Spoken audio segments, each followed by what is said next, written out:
7 Buteyko-Übungen, um Schnarchen loszuwerden, morgens energiegeladen aufwachen und den ganzen Tag mehr Energie zu haben. Du hast dich mit der Theorie auseinandergesetzt, was die Buteyko-Methode ist, was sie bewirkt, wie sie wirkt und möchtest jetzt direkt loslegen. Fangen wir an. Zunächst ist es wichtig, die Nase frei zu bekommen. Dafür gibt es eine ganz einfache Übung. Du atmest ein durch die Nase, entspannt aus, Luft anhalten, Nase zuhalten und so eine leichte Nickbewegung machen.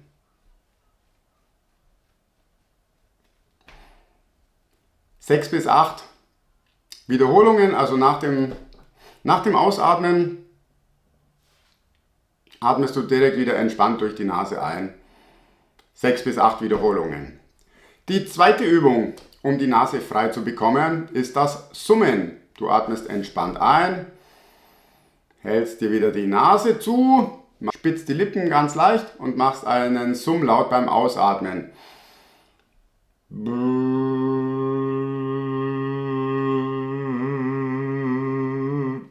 Atmest wieder entspannt ein, 7 bis 8 Wiederholungen. Hier oben wirst du wahrscheinlich dann so ein leichtes Summen spüren, das löst den Schleim, wahrscheinlich läuft ja auch ein bisschen die Nase, es wird NO produziert und beginn am besten gleich mit dieser Übung, mit diesen beiden Übungen.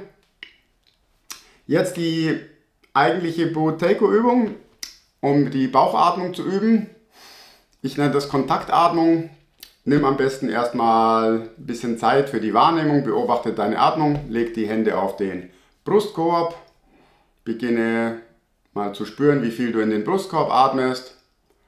Nach 5 bis 10 Atemzügen kannst du so einen leichten Impuls mit den Händen geben. Beim Einatmen den Brustkorb weit machen, beim Einatmen die Hände leicht machen, beim Ausatmen die Hände schwer machen. Und du beobachtest einfach, wie viel Brustatmung du jetzt dadurch bekommst. Danach machst du das gleiche auf dem Bauch, unterhalb vom Bauchnabel die Hände.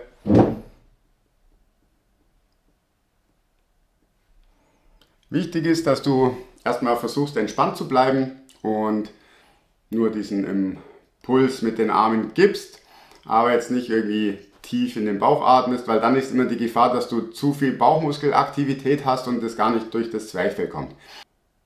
Dann kommen wir schon zur vierten und eigentlich eine der wichtigsten Übungen ist die reduzierte Atmung. Sobald du die Bauchatmung perfekt beherrschst, kannst du versuchen, ca. 20–30% weniger einzuatmen.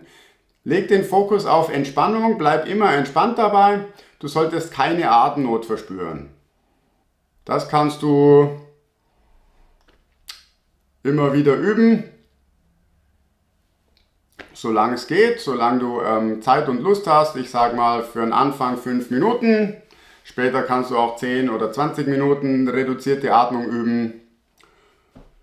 Ja, dann die 5. Übung, Lufthunger und 2 normale Atemzüge. Ich mach's dir mal kurz vor, du atmest wieder entspannt ein, atmest aus, am besten hast du eine Stoppuhr und hältst einfach mal etwas länger die Luft an. Du darfst ruhig so ein bisschen Atemnot bekommen, übertreib's aber nicht, da musst du auch ein bisschen das Gefühl bekommen. Wenn dann die Atemnot zu groß wird, versuchst du 2 entspannte Atemzüge zu machen. Nicht übertrieben, so gut es geht und danach sofort weitermachen. Wieder Luft anhalten, zählen, 2 entspannte Atemzüge und so weiter. Ich schlage mal so 6 bis 8 Wiederholungen vor. Und dadurch wirst du recht schnell in wenigen Minuten sehr viel CO2 aufbauen und deinen Körper da sozusagen auch dran gewöhnen. Eine Alternative zu dieser Übung sind die Schritte. Da machst du im Grunde mehr oder weniger das Gleiche. Du gehst spazieren, atmest aus, immer entspannt ausatmen und hältst die Luft an und zählst dabei die Schritte. Danach ein paar entspannte Atemzüge. Ob du dich da jetzt auf 2 festlegst oder ein paar mehr brauchst. Je weniger, desto besser. Und das kannst du eigentlich auch immer wieder mal beim Spaziergehen machen. Die 7. Übung habe ich extra auch für Leute die zum Beispiel Chronik Fatigue oder Post-Covid oder so, oder einfach vielleicht Asthma haben und sich mit diesen anderen Übungen schwer tun. Ist nochmal eine bisschen sanftere Übung, nennt sich Lippenbremse, und da atmest du einfach entspannt durch die Nase ein und spitzt die Lippen und lässt die Luft sozusagen ganz langsam raus. Das Zwerchfell entspannt sich wieder, und da kannst du eben auch schon so ein bisschen dich rantasten an die Übungen. Ja, ich sag mal, von diesen 7 Übungen brauchst du jetzt nicht alle 7 machen, sondern such dir mal 2 bis 3 Übungen raus, die du wirklich regelmäßig machst. Morgens und abends sind die wichtigsten Zeitpunkte, aber gerne auch untertags. Für mich, um das Schnarchen loszuwerden, habe ich mit Übungen 1, 2 und 5 begonnen. Also erstmal die Nase frei gemacht mit den beiden Übungen, und dann habe ich direkt vorm Schlafengehen immer 6 bis 8 Sätze gemacht und immer die Zeit gestoppt, wie lange ich die Luft anhalten kann. Dazwischen 2 entspannte Atemzüge, und das hat mir recht schnell gegen das Schnarchen geholfen, und die CP-Werte haben sich auch erhöht. Um langfristig hohe CP-Werte zu bekommen, empfiehlt es sich natürlich, einen Coach zu nehmen. Trotzdem beginn direkt mit den Übungen, und sobald du mal das Gefühl hast, du kommst nicht weiter, buch ein Coaching bei mir oder bei einem anderen gut ausgebildeten Coach, der dich da voranbringen kann. Viel Spaß mit den Übungen, und schreib mir bitte gerne in den Kommentaren, wie weit du kommst, wie deine CP-Werte sind und wie regelmäßig und wie häufig du übst. Danke fürs Zuschauen, dein Albert.